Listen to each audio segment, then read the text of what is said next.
বন্ধুত্বটা তাহলে কি?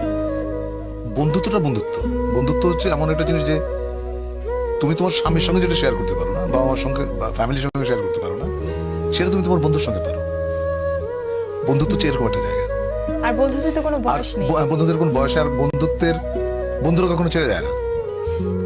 পৃথিবীর সবাই চলে যাবে, তোমার আমার মেয়ের বিয়ে হয়ে গেল কিছু সবাই ছেড়ে চলে গেছে, সবাই ছেড়ে চলে যাবে, বাবা মরে যাবে, মা মরে যাবে, কিন্তু বন্ধু কখনো হারায় না। আমরা যে নতুন নতুন আমি ইরেশের একটা নাটক করে আসলাম কিছুদিন আগে কক্সবাজারে।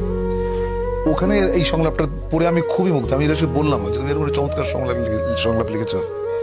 ইরেশ জাকিরের লেখা। হ্যাঁ। আচ্ছা। তো ওখানে সংলাপ ছিল যে সবাই চলে যায়, তখন আমি বলি শুধু বন্ধুরা ছাড়া। আরো একটা জিনিস, আমিও মানে এটা এখন আজকে রিয়েলাইজেশনে আসবে যে হ্যাঁ, সবাই ছেড়ে যায় বন্ধুরা ছাড়া। প্রেম শব্দটার অর্থটা কি আপনার কাছে? প্রেম যে একটা ছেলেতে মেয়েতে হবে আমার